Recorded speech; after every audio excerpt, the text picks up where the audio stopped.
Dragon ball डाइमा धीरे धीरे Akira तोरियामा की लोकप्रिय फ्रेंचाइज में अपनी एक खास जगह बना चुकी है। इसकी यूनिक प्रेमाइस, जो शुरुआत में थोड़ी अजीब लगी, फैंस को एग्जैक्टली वही डिलीवर करती है जिसकी उम्मीद थी। इस सीरीज ने न सिर्फ फैंस को एक एंगेजिंग स्टोरी दी, बल्कि लोर को पहले से ज्यादा गहराई से एक्सप्लोर भी किया। हालांकि इतनी शानदार होने के बावजूद इस सीरीज में कुछ प्लॉट इनकंसिस्टेंसीज फैंस की नजर से बच नहीं पाई। एपिसोड 1 में गोमा की विश, जिसने गोकू और उसके दोस्तों को बच्चों में बदल दिया, कई फैंस के लिए एक बड़ा सवाल बन गई। शुरुआत से ही लोग सोचते रहे कि अगर डीमन किंग को जी फाइटर्स की स्ट्रेंथ से इतना डर था तो उसने उनकी मौत की विश क्यों नहीं मांगी। एपिसोड 11 ने न सिर्फ इस सवाल का जवाब दिया, बल्कि इसे कहानी का एक अहम हिस्सा बना दिया। यह अनएक्सपेक्टेड डेवलपमेंट जिसने फैंस को हैरान कर दिया, प्लॉट में एक नया और दिलचस्प मोड़ लेकर आया। जब पिकोलो ने पूछा कि अगर गोमा ने उससे कोई और ज्यादा सिनिस्टर विश मांगी होती तो वह क्या करता, तो एल्डर ने कहा कि वह गोमा को यह यकीन दिला देता कि उसकी सेनिलिटी के कारण जजमेंट में लैप्स हुआ है, और फिर भी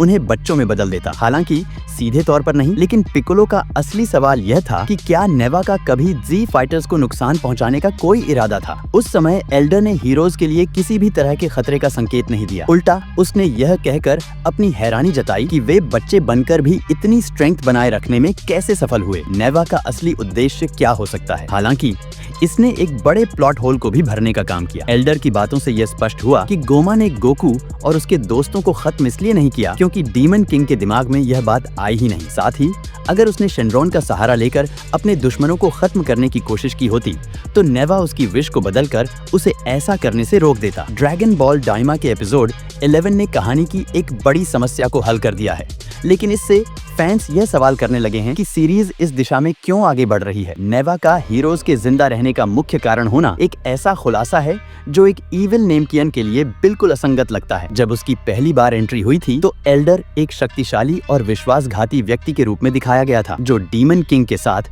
बिना किसी डर के काम कर रहा था। भले ही उसने यह दावा किया कि वह प्रोटैगनिस्ट की मदद करने की कोशिश कर रहा है, लेकिन उसकी मुद्रा गोमा के लिए मजबूरी में काम करने वाले किसी व्यक्ति के लिए असामान्य रूप से खुश दिखाई देती है। उस नए एपिसोड के दौरान उसका व्यवहार उसकी स्थिति को और कमजोर कर देता है, क्योंकि वह केवल डीमन रेल्म की ड्रैगन बॉल ग्लोरियो के बारे में ही रुचि रखता है। भले ही यह अभी भी थोड़ा अस्पष्ट है, सीरीज धीरे धीरे संकेत दे रही है कि नेवा अपने असली इरादों को छुपा रहा है जो उसे हीरो की मदद के लिए हैं। यह संभावना बढ़ती जा रही है कि एल्डर नेमकियन हर सेकंड जो वह गोकू और उनके दोस्तों के साथ बिता रहा है उनके साथ विश्वासघात कर सकता है। कई फैंस पहले ही कयास लगा रहे थे कि नेवा को सीरीज का अंतिम खलनायक के रूप में प्रकट किया जा सकता है, और यह थ्योरी लगातार मजबूत होती जा रही है। ड्रैगन बॉल डाइमा के एपिसोड #11 में एक और अहम खुलासा हुआ है कि नेवा माइटी तमागामी का निर्माता है। ये शक्तिशाली योद्धा डीमन रेलम की ड्रैगन बॉल की रक्षा करते हैं ताकि कोई भी इन गोलों को एकत्रित कर इटर्नल ड्रैगन को ना बुला सके। केवल सबसे मजबूत पात्र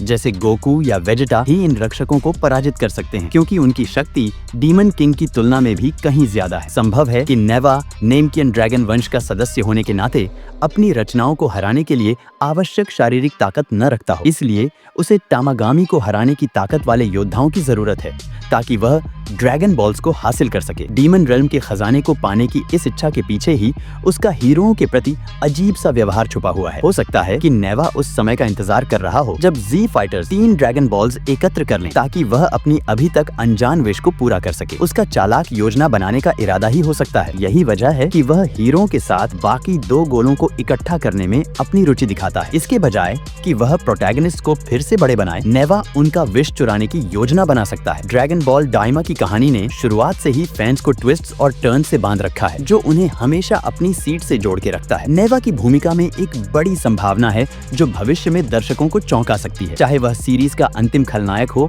या नहीं। यह स्पष्ट है कि वह अपकमिंग एपिसोड्स में एक प्रमुख भूमिका निभाएगा। तो इसी के साथ वीडियो यहाँ एंड करते हैं। अगर आपको यह वीडियो पसंद आया हो तो चैनल को सब्सक्राइब करें, लाइक करें और बेल आइकन दबाना न भूलें ताकि हमारे नए वीडियोस की नोटिफिकेशन सबसे पहले आप तक पहुंचे। धन्यवाद।